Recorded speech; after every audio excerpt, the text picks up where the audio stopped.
وصحبه ومن تبعهم إلى يوم الدين. بعد ikhwanul kiram, jamaah Masjidul Ihsan yang dimuliakan oleh Allah Subhanahu wa taala. Syukur alhamdulillah kita telah mampu melaksanakan salat sunnah jamaah itu atas karunia hidayah, taufik, hidayah dari Allah Subhanahu wa taala. Dan insyaallah akan dilanjutkan dengan pengajian yang insyaallah akan disampaikan oleh Ustaz Al-Karom Haji Amiruddin Hussein, dan beliau telah berada di tengah kita. Dan untuk agar ta'lim kita dapat barokah, manfaat dari Allah Subhanahu wa taala, mari kita baca mulut kita ala kulli yang ridho dan syafaat Rasulullah. Al-Fatihah. Bismillahirrahmanirrahim. Alhamdulillahirabbil alamin, arrahmanir rahim, maliki yaumiddin. Iyyaka na'budu wa iyyaka nasta'in. Ihdinas siratal mustaqim, siratal ladzina an'amta 'alaihim ghairil maghdubi 'alaihim. Itu kami persilakan Ustaz Haji Amiruddin Hussein. Assalamualaikum warahmatullahi wabarakatuh. Bismillahirrahmanirrahim. Alhamdulillahirabbil alamin. La ilaha illallah wahdahu la syarikalah, lahul mulku wa lahul hamdu wa ala kulli syai'in qadir. Asyhadu an la ilaha illallah wa asyhadu anna Muhammadan abduhu wa rasuluh. Alhamdulillah, syukur milik Allah, siang ini kita dipertemukan. Semoga Allah Subhanahu wa taala menjadikan pertemuan ini amal saleh untuk kita semua. Ibu bapak yang Allah muliakan,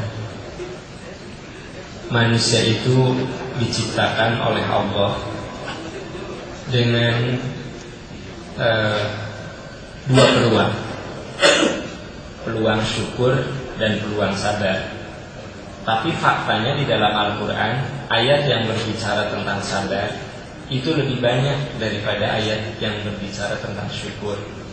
Ini sebenarnya satu isyarat bahwa manusia secara mentally itu lebih siap menghadapi kenikmatan daripada kesulitan. Walaupun kata Nabi, bagi orang yang beriman, dua-duanya juga merupakan batu ujian. Makanya Nabi mengatakan ajaban li amril mu'min, sungguh menakjubkan orang yang beriman itu in asobathu sarra'u syakara, kalau ditimpa sesuatu yang menyenangkan dia syukur, wa in asobathu durra'u sabara, dan kalau ditimpa sesuatu yang menyulitkan dia sabar. Jadi dalam hadis itu bahwa manusia, orang yang beriman, kalau ditimpa nikmat dia syukur, kalau ditimpa hal yang tidak menyenangkan dia sabar. Berarti dalam diri kita itu ada dua kekuatan untuk syukur dan sabar.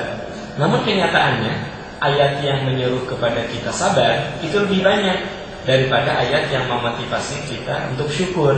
Karena sebenarnya bersyukur itu relatif ya dibanding dengan sabar. Kalau dua-duanya juga sulit. Tapi kalau disuruh milih, kan bapak ibu kalau saya suruh pilih mau syukur apa mau sabar, pasti milih syukur. Ya andaikan saya pilih nih, ini mau syukur apa mau sabar nih, andaikan kita disuruh pilihan mau syukur apa mau sabar, pasti semua yang hadir di sini milih syukur. Karena syukur itu konotasinya selalu yang mengenakan, kita syukur. Tapi kalau sabar selalu konotasinya yang tidak menyenangkan. Jadi dua hal itu sebenarnya oleh Allah diberikan pada kita. Tapi kenyataan memang kita lihat di ayat-ayat Quran, ayat yang menyuruh sabar itu lebih banyak daripada ayat yang menyuruh syukur, menunjukkan sabar itu lebih berat daripada syukur. Nah, saya pernah menceritakan di sini, tapi tidak apa-apa saya ulangi, bahwa ada seorang suami punya istri yang sangat cantik. Ya, kalau diberi nilai oleh para juri, istrinya ini juri yang biasa menilai Miss Universe, itu nilainya istrinya itu 9,7. Jadi bukan juri level RT atau RP, ini juri level yang biasa menilai para Miss Universe. Jadi istrinya itu dinilai dari berbagai aspek 9,7. The Swan aja 9,5. The Swan itu. Ini 9,7 istrinya. Sementara suaminya oleh para juri diberi nilai 2,5. Jadi memang kontras, tapi itulah kenyataan. Istrinya 9,7, suaminya diberi nilai 2,5. Nah, suatu saat suaminya ini menatap istrinya dengan mata yang berkaca-kaca.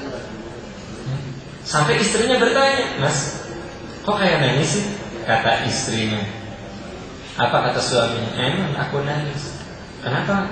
Kata istrinya, aku bersyukur sama Allah. Ternyata kamu itu wanita cantik. Dan bukan hanya cantik, kamu wanita soleh. Itu yang bikin aku menangis. Dan itu yang bikin aku bersyukur kepada Allah. Kamu cantik dan kamu soleh. Jadi aku bersyukur punya istri secantik dan sesoleh kamu. Apa kata istrinya? Kalau Mas bersyukur punya istri yang cantik dan soleh, ketahuilah aku bersabar punya suami seperti ini. Jadi istrinya pakai kata-kata, ketahuilah aku bersabar punya suami seperti Mas. Di sini yang untung siapa? Nah, pasti Anda akan mengatakan suami, karena dia dapat syukur. Makanya saya kalau lihat di undangan ada suami istri nggak matching, saya suka ingat riwayat. Jadi kalau di undangan gitu ya, kok istrinya cantik, suaminya maaf buntut. Bahkan suaminya mau pegang ke istrinya juga istrinya ngomong gini, Mas jangan pegang, malu nanti aja di luar. Atau sebaliknya, suaminya ganteng, istrinya maaf buntut. Saya suka ingat riwayat ini. Berarti mereka adalah pasangan yang ideal. Yang satu syukur, yang satu sabar. Ini juga kabar gembira bagi bapak ibu yang memang punya pasangan nggak cocok gitu ya. Maksudnya nggak cocok penampilan ya. Kalau bapak bagus, ibu butut, nah bapak harus punya jiwa sabar. Ibu bagus, bapaknya butut, suaminya butut, maka harus punya jiwa. Nah itulah, hidup itu memang antara syukur dan sabar itu harus. Jadi makanya betul kata para ulama, surga itu pintunya seluas syukur dan sabar. Jadi surga itu pintunya seluas syukur dan sabar. Jadi begitu kalau kaki kita yang satu disyukur, yang satu disabar, pasti surga genggaman. Karena pintu surga itu di antara syukur dan sabar. Jadi pada saat kita berada dalam kondisi yang terpuruk, wah banyak diuji, kan kaki kita ada di sabar, masuk surga juga lewat ya pintu sabar. Kalau ternyata kita diuji dengan hal-hal yang menyenangkan, kaki kita ada di pintu syukur, masuk juga lewat pintu syukur. Makanya betul kalau para ulama mengatakan surga itu pintunya seluas syukur dan sabar. Nah, Bapak Ibu yang Allah muliakan, kalau kita mengatakan sabar, seringkali kita juga melihat hal-hal yang untuk memudahkan sebenarnya kita bisa menyebut sabar itu dalam 5 hal kita harus sabar itu. Pertama, sabar dalam menghadapi ujian duniawi. Kalau ini banyak dibahas lah, ujian duniawi itu seperti yang diterangkan di dalam Al-Quran surat Al-Baqarah ayat 155. A'udzubillahi minasyaitonirrajim wa lanabluwannakum bisyai'in minal khaufi wal ju'i wa naqsin minal amwali wal anfusi wath thamarat wa basyyiris shabirin. Pasti kami akan menguji kamu dengan kekhawatiran. Ada kekhawatiran. Wal ju', kelaparan. Yang dimaksud kelaparan itu tidak selamanya busung lapar. Bapak ibu yang makanannya berlimpah di rumah, boleh jadi ada yang diuji dengan kelaparan. Istri bikin sop kaki, bikin macam-macam makanan, tapi ternyata yang dimakan oleh bapak langganan, mentimun, pepaya, seledri, wortel. Itu aja. Anak bapak, istri bapak makan sop, makan tahu, makan apa, bapak nggak berani. Sebab begitu makan tahu langsung tensi naik.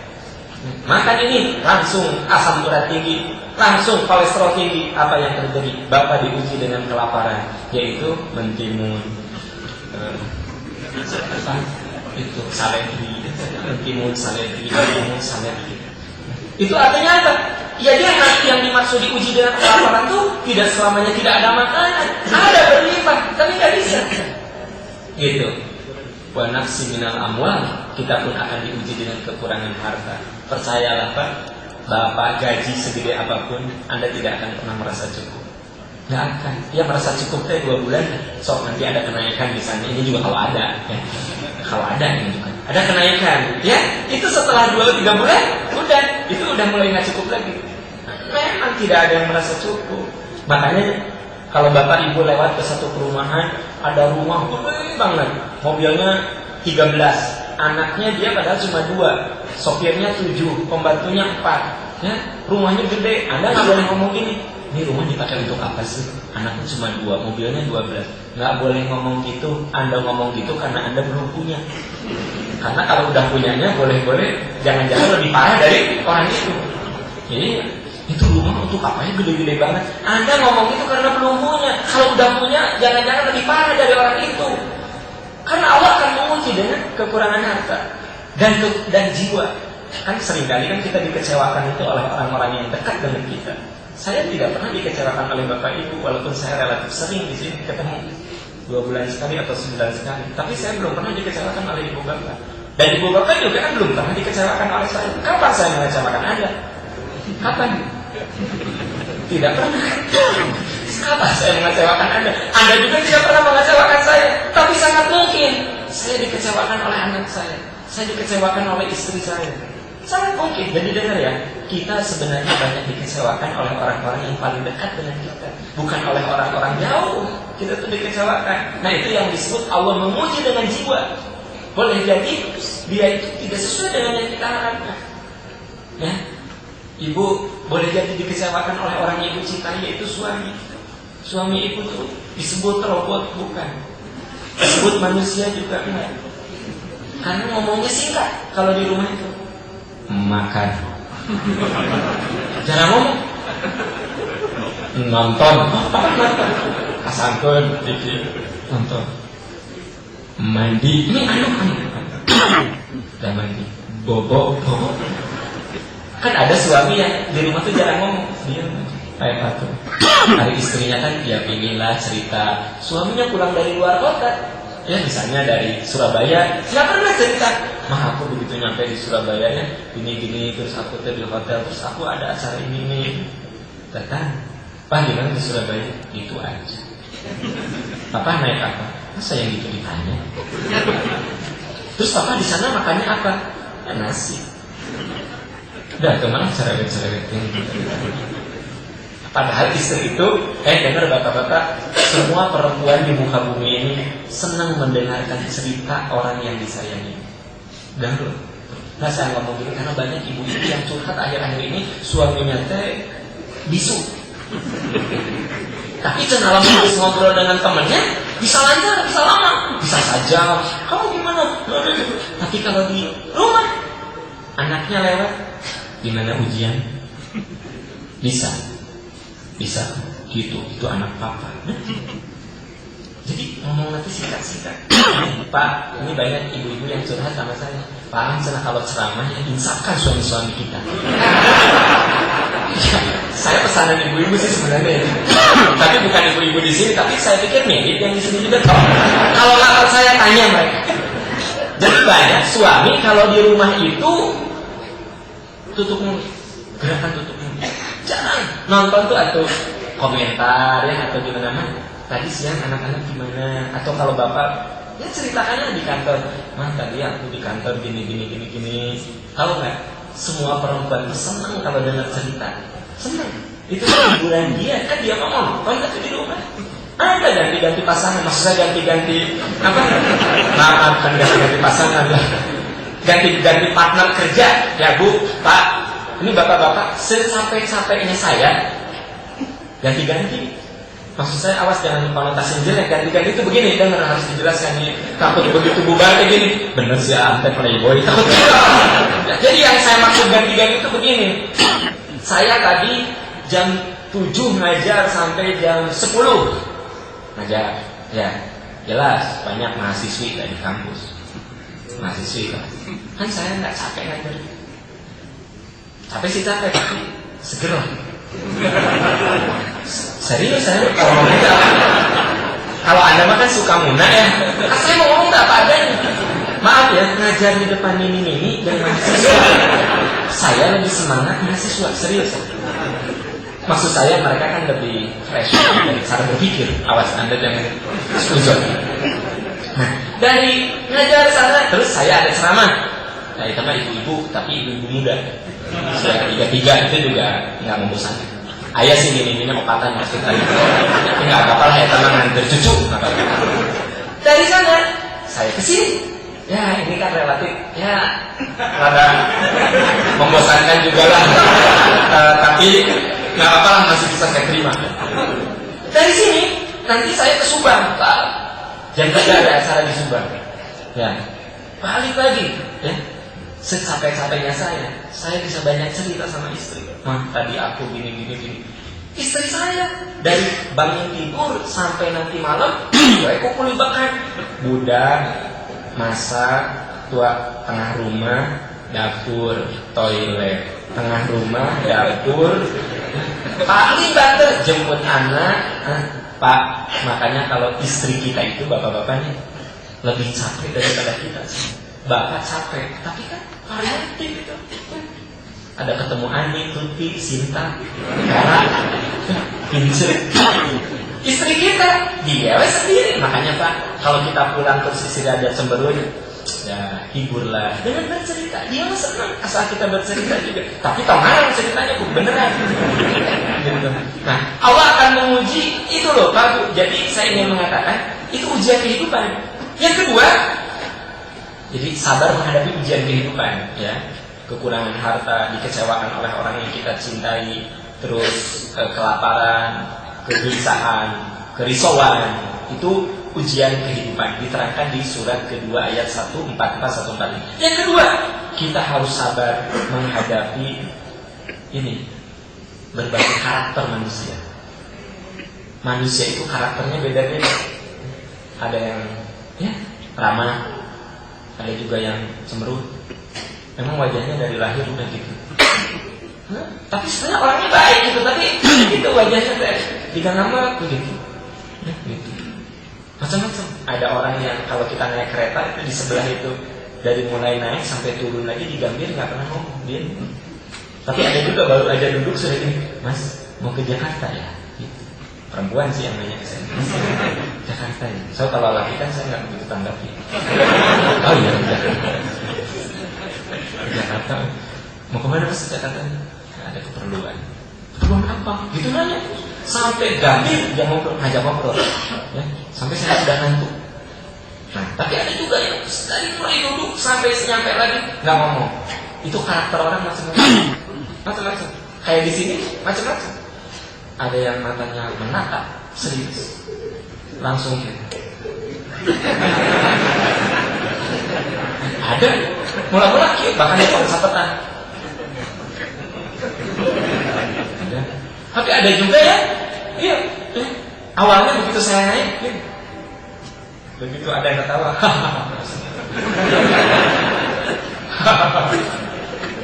Jadi seperti tidak mendengarkan, tapi dia ketawa, berarti kan dia dengerin. Bagusannya ini daripada yang tadi. Bagusannya ini ya. Jadi seperti dari awal ke tidur. Begitu.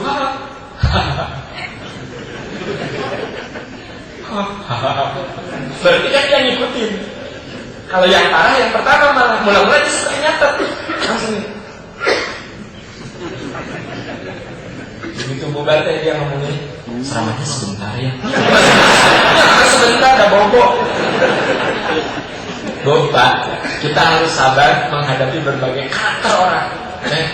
Karakter orang. Makanya begini, Pak, Bu, kita akan kecewa kalau kita ingin mencari manusia ideal dan Anda akan gagal menemukannya.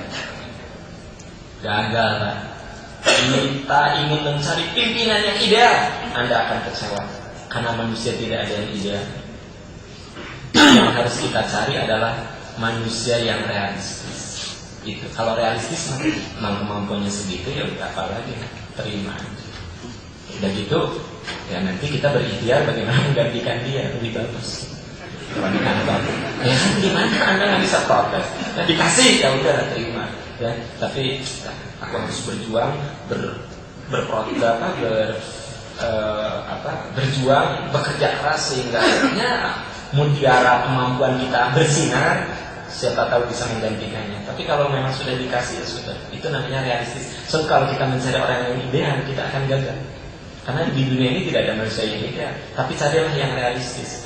Makanya Bu, kalau suami ibu kayak tadi ya jarang ngomong nanti singkat-singkat ya, bobo, minum, makan, gitu. Itu Bu terima saja apa adanya, itu akan lebih realistis daripada ibu ganti lagi susah ada penyesuaian. Bapak juga sama gitu ya. Nah itu Sabar menghadapi berbagai karakter itu diterangkan di surat 41 ayat 34-35. Kemudian yang ketiga, sabar dalam melaksanakan perintah Allah. Itu butuh sabar. Ini dijelaskan dalam surat ke-47 ayat 33. Sabar dalam melaksanakan perintah Allah. Bapak Ibu, ya untuk duduk di sini kan kita butuh sabar. Enaknya sih kalau udah sholat jam segini keluar cari makan. Tapi saya dengar ya dari seluruh kantor yang ada di Bandung nih, karyawan Telkom itu rata-rata rajin di Senin Kamis. Jadi ya nggak ada masalah sih Anda duduk di sini. Kan lagi pada saum. Katanya saya dengar dari yang tukang jualan di luar tuh, katanya mereka suka kebingungan kalau hari Senin dan Kamis karena karyawan Telkom yang makan tuh cuma seperempatnya. Berarti kan sisanya apa? Saum. Itu jarang loh kantor yang kayak begini. Serius, saya menyatakan sebuah penghargaan yang setinggi-tinggi. Apa? Itu butuh sabar dalam beribadah. Ya, itu dijelaskan dalam surat ke-47 ayat 33. Kemudian yang keempat, sabar dalam menghadapi maksiat. Kenapa perlu sabar? Pak, Bu, maksiat itu bawaannya nikmat. Nggak percaya? Coba. Jangan coba. Jangan coba. Maaf, jangan coba. Tanyakan kepada orang yang sudah bertobat. Di mana-mana maksiat itu lebih nikmat. Bapak Ibu ingat nggak waktu masih pacaran sama ibu yang dia sekarang jadi istri Bapak? Sekarang makan di kafe itu nggak ada rasa, biasa. Nggak ada romantisnya, biasa. Bahkan rudet kalau dia banyak pesan. Pas dia pesan asal gitu karena betul. Mama pesenkan di banyak-banyak deh. Habis gitu. Ada istri yang ngomong teh, nanti habis mah dibungkus ya Pak. Gak enak dibungkus teh. Ya tambah kalau udah nikah kan gitu, nggak ada nikmat-nikmatnya makan ke kafe. Tapi waktu masih pacaran, ayo ya pesen, ayo sayang, nggak usah khawatir. Aku uang cash ada, nggak ada uang cash kredit card, nggak ada kredit card KTP. Jadi waktu pacaran begitu, aku Pak ngaku. Sekarang udah jadi istri, dia nelfon ke kantor. Bentar, ya. Ini dia, jadi rumah itu dibahas, aku lagi mau rapat. Ya udah gitu. Sekarang, hari dulu, ya. Aku dari tadi kangen, bener aku mau telepon. Oh gitu kan? Aku sebenarnya kangen banget dari tadi aku mau telepon. Feeling kamu sobu deh. Aku kangen kamu langsung telepon. Gini loh ya. Oh, 2 jam. Yang bilang itu pengalaman, saya hanya mengatakan ya Allah ampuni dia. Teman-teman sekalian ya. Jadi itu kalau waktu masih pacaran, kenapa ngobrol lama bisa, makan di kafe berlama-lama bisa. Bahkan kalau di sini di waktu itu kan belum jadi istri Bapak, masih pacar kan, ngasih nanti nempel di TV, langsung Anda ngeluarin sapu tangan. Ya maaf ya di sini ya. Ada sapu tangan. Hari sekarang enak ini begitu. Makan di kafe juga orang kampung ini dia remeh. Gitu. Kata istri teh, Papa aku ngomongnya menyakitkan gitu. Kita kudu dididik. Pak Bu. Jadi gini loh, ya. Ini. Ya. Dulu mah waktu masih belum nikah, waktu masih kelas saya ingin menunjukkan maksiat mah bawaannya nikmat. Kalau udah jadi istri maka sebenarnya udah ibadah itu. Makan di kafe ibadah. Ya, traktir ibadah. Dulu mah belum jadi ibadah, masih maksiat gitu. Dulu, dari pacar, sekarang kan udah jadi istri, dulu masih pacar. Ya, aku lagi pengajian bisa jemput aku enggak? Langsung dijawab, aku bisa jemput. Kamu ada di mana ya? Aku ada di Soreang. Iya, aku jemput. Kan jauh, nggak apa-apa kok, kan ada mobil.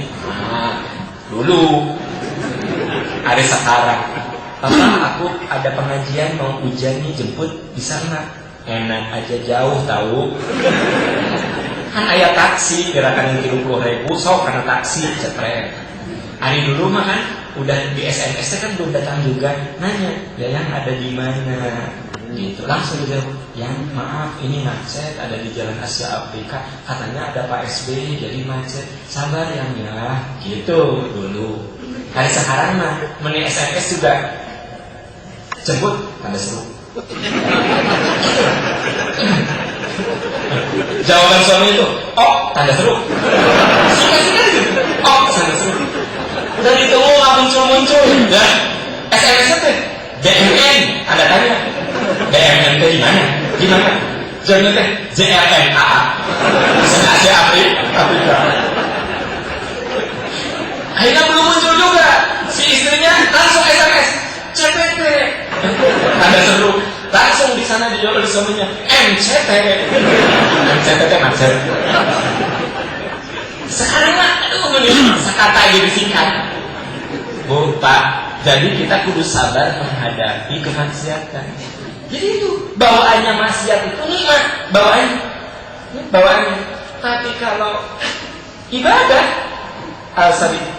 kalau yang bernuansa ibadah itu bawaannya sulit gitu. Nah, jadi kalau menurut menurut ayat yang tadi saya katakan, surat ke-79 ayat 40-41, kita butuh sabar dalam menghadapi maksiat. Dan yang kelima, sabar dalam menyampaikan kebenaran. Sabar, ya. Karena tugas kita bukan membuat dia insaf, tugas kita menyampaikan. Innaka la tahdi man ahbabta walakinallaha yahdi man yasha. Sesungguhnya kamu tidak bisa memberikan hidayah kepada yang kamu cintai. Nabi Muhammad sangat mencintai pamannya. Pamannya waktu sakarat masih diajak oleh Nabi. Paman, ya ammi qul la ilaha illallah. Paman, ucapkan la ilaha illallah, biar aku jadi saksi di akhirat nanti. Apa kata pamannya? Anakku, aku tahu ajaranmu itu benar, aku tahu. Tapi kalau aku masuk Islam, apa yang akan diomongkan oleh bangsa Arab terhadap aku setelah aku mati? Jadi sebenarnya yang membuat dia tidak mau terima itu karena katup kesadarannya tertutup. Bapak Ibu, nih yang ada di tangan saya, kalau ini ditutup, Anda kasih air bertangki-tangki tidak akan masuk karena katupnya ditutup. Tapi kalau katupnya dibuka, walaupun cuma satu tetes, itu akan masuk. Makanya sangat mungkin kita ngomong ke istri, ke suami, ke anak berulang-ulang, tapi kalau katup kesadarannya tertutup, dia tidak akan berubah. Tapi boleh jadi Anda ngomong satu kata, pas saat itu katup kesadarannya terbuka, maka kata-kata itu masuk ke relung hatinya dan bisa mengubah perilakunya. Jadi tugas kita itu bukan berhasil, tugas kita itu ikhtiar dalam menyampaikan kebenaran. Yang penting kita ajak. Dia tidak berubah, bukan tugas kita. Nabi Nuh saja pernah mengatakan, ya Allah, aku berjuang siang dan malam agar kaum dan keluargaku itu memeluk ajaran kebenaran. Lalu Nabi Nuh mengajak anaknya untuk masuk ke perahunya. Kata anaknya, ayah, aku lihat ada gunung yang tinggi, aku akan lari ke sana. Lalu kata Nabi Nuh, ya Allah, ternyata anakku tidak menjadi keluargaku. Jadi itu level Nabi Nuh. Jadi tugas kita adalah kepada anak, istri, kepada siapapun menyampaikan kebenaran. Bahwa dia itu berubah dan tidak, bukan tugas kita. Jadi itu diterangkan di surat 31 ayat 17. Jadi dalam hidup ini kita harus sabar dalam 5 hal. Pertama, sabar menghadapi ujian duniawi. Sabar menghadapi berbagai macam karakter orang. 3, sabar dalam beribadah. 4, sabar dalam meninggalkan maksiat. Dan yang kelima, sabar dalam menyampaikan nilai-nilai kebenaran. Bapak Ibu yang Allah muliakan, kembali kepada pembicaraan inti bahwa di dalam Al-Quran dikatakan sabar itu lebih banyak daripada syukur, karena untuk sabar itu butuh mental yang kuat. Itu saja yang bisa saya sampaikan. Semoga bermanfaat. Kalau ceramah jangan terlalu lama, nanti bobonya terlalu lama juga nggak bagus. Yang penting singkat, ya, jelas poin-poinnya gitu ya. Karena ini waktu yang kurang kondusif. Anda sudah bekerja dari pagi sampai siang ini, cenderung otak olah. Jadi saya kalau ceramah siang itu nggak pernah lama, cukup 45 menit juga. Ibu bapak, demikian yang bisa saya sampaikan. Mohon maaf kalau ada hal-hal yang tidak berkenan. Kita akhiri dengan doa kafaratul majlis. Subhanakallahumma wa bihamdika asyhadu an la ilaha illa anta astaghfiruka wa atubu ilaik. Walhamdulillahirabbil alamin. Amin ya arhamar rahimin. Amin ya rabbal alamin. Assalamualaikum warahmatullahi wabarakatuh.